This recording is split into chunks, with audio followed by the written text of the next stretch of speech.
We go to Jay Binkley. He was the fireman, man. Who joins us now. Jay, we kind of just talked about it with all those injuries that everything is fine. Am I being a little pessimistic, being worried that these are just being said that they're all just fine? Yeah, I mean, you have to be concerned about it because they just haven't looked great, even when they played this preseason. I mean, this line's look undisciplined. They've got a lot of penalties, and they've let a lot of guys go through. And remember at the draft, it was, well, the Chiefs are doing a smoke screen on a right tackle. They're not going to get it. They fooled everybody because they're not going to get an offensive lineman. And you sit there and think about it and say, man, would it have been awful had the Chiefs gone offensive line in the draft? Because, you know, you're sitting there looking at right tackle, and it's probably going to be Jalen Moore, but you had an undrafted free agent that got invited to rookie minicamp, you know, battling for right tackle. So I'm not 100% convinced the Chiefs weren't at least interested in some offensive linemen. Now, it's looked upon as, oh, man, the Chiefs did a smokescreen on the league. But really, was it? Because they kind of still need that position. Well, probably. I think everybody maybe needs offensive linemen around this league because of how, quickly these guys falter. But if you look, he's going to be a 9 or 10 guy on your depth chart and play multiple positions. I mean, this is getting a minor reliever kind of sort of trade in baseball. No, it 100% is. And it's a guy that during the preseason, I guess didn't give up any pressures in 45 snaps. So, they're seeing what he can do. He missed the whole last season on IR, 2023.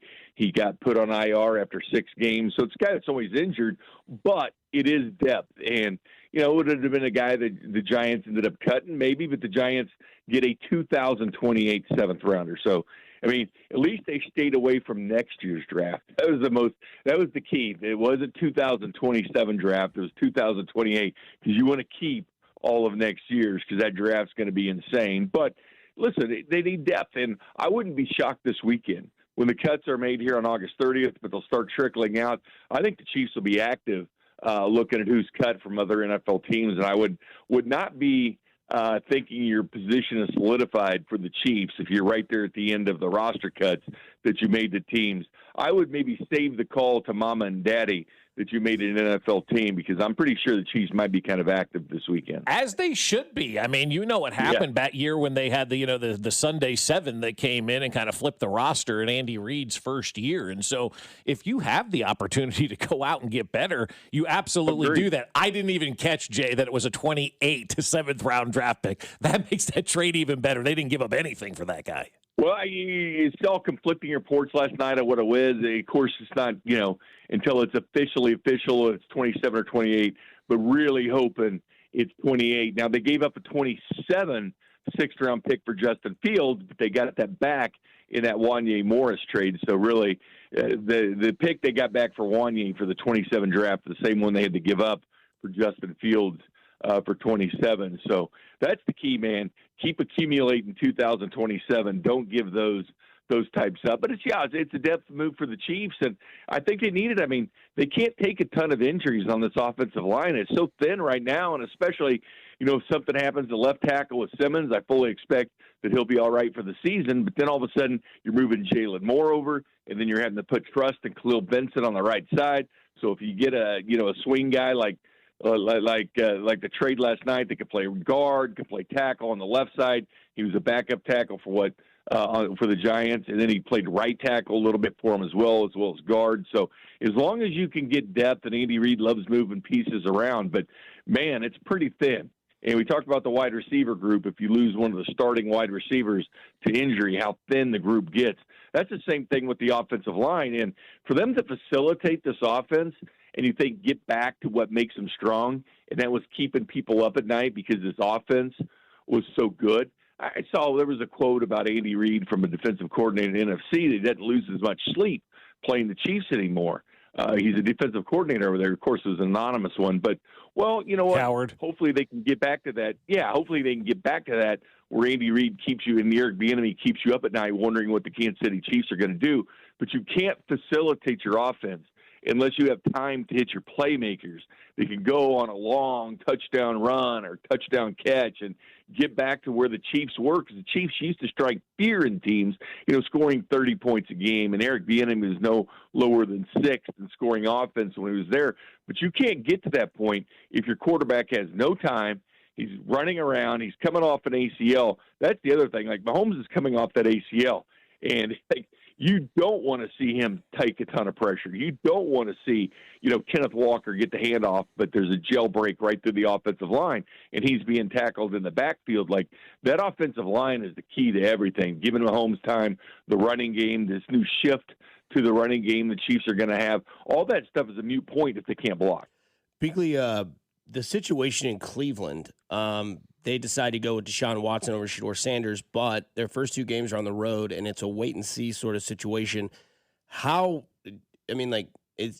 you don't go with Deshaun Watson there if you're there, but obviously a business decision, and the fans have now created signs to post in downtown downtown Cleveland. They're booing him in the. So it's bad. Yeah. What is your reaction to that whole story? Watson, yes! Well, I mean, going off on the fans, and I know he, quote, apologized. It's the PR team getting there. But, man, it's tough. When you go off on your fan base, it's tough to make that switch. Unless they're trying to showcase him for another team. I don't know, man. The quarterback position is so fragile as far as getting those players to get behind you. And I don't know. I didn't like, the comments he made about the fans. I mean, you have to live with what you did, but not a fan of that. I probably would have gone with the Shedeur, to be quite honest with you, in that situation. But Deshaun Watson, all that money they spent on him, it's insane. And, I got to thinking when that move was made, and I know we joke all the time about Deshaun Watson and Patrick Mahomes, but just imagine, because Deshaun Watson did come in for a visit that year they drafted Mahomes. Can you imagine all the things that would have changed the what-if game had they drafted Deshaun Watson instead of Mahomes? Yeah, the first couple of years would have been great, but then you got the issues. And not only that, but does Mahomes win a ring with another team at that point? Does Josh Allen finally have a Super Bowl ring if Patrick Mahomes isn't here with Andy Reid?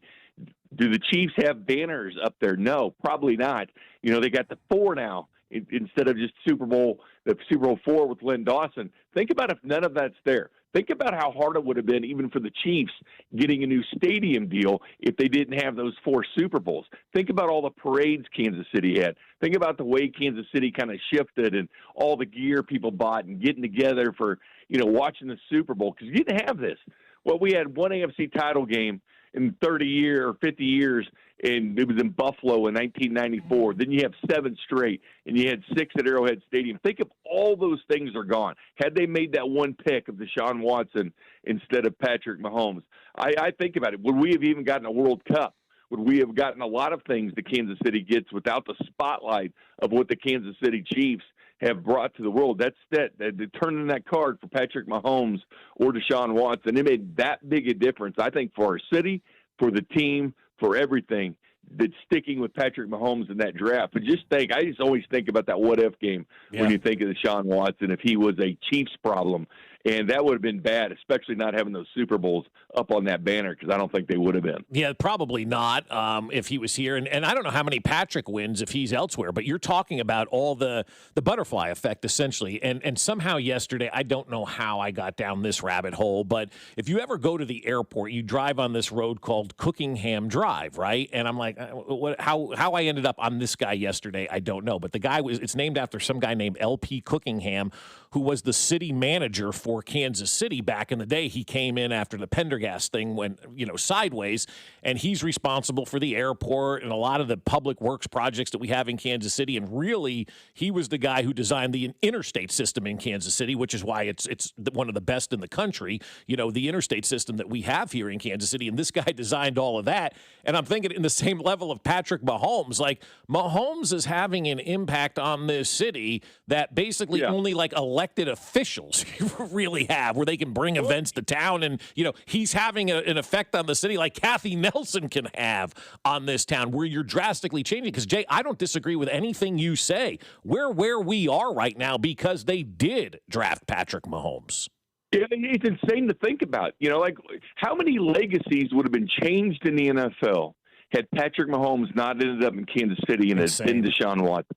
Because the Chiefs would have still been going out looking for that quarterback, looking for that answer for this offense. And again, with the World Cup, because the spotlight was on Kansas City and they proved they can host events and all the Super Bowl parades, would Josh Allen be looked on in different light that he's got, 1 or 2 Super Bowl rings at this point? Does Joe Burrow get the more Super Bowls? Of course, he was always hurt. Does Lamar Jackson, have a Super Bowl ring at this point? But how many legacies were changed? The fact that Mahomes is in Kansas City, and had he gone elsewhere, what would have happened? That's what I think about when I kept seeing all this, Deshaun Watson news. It's like, man, just imagine if that was Kansas City, and he was saying that about Kansas City fans. And I know he got traded, and hopefully the Chiefs would have been able to make a trade and get 3 first-round picks for Deshaun Watson like Houston did. But, man, that decision, probably the biggest decision in sports history, to turn in Patrick Mahomes on that draft card instead of Deshaun Watson. Binkley, before we let you go, who's winning the Tour Championship at East Lake? Man, I still got to go Scotty, man. I know it was a little bit rougher in St. Louis for him at the BMW, but the way at the FedEx that he just dominated. But do you like the fact that the points reset to 0, Dusty, or do you think they should have kept some of those points going in like they used to do? No, I'm a big fan starting at 0. Give Scotty Scheffler a 10 under lead to go into the tournament. It's over. Well, Wyndham Clark, man, you can't count that guy out either in the way that he's playing. But I think Scotty gets it done. So I'm going to say Scotty gets his second FedEx. Okay. Well, Binkley, we'll talk to you next Wednesday, and stay locked in because football's right around the corner, buddy.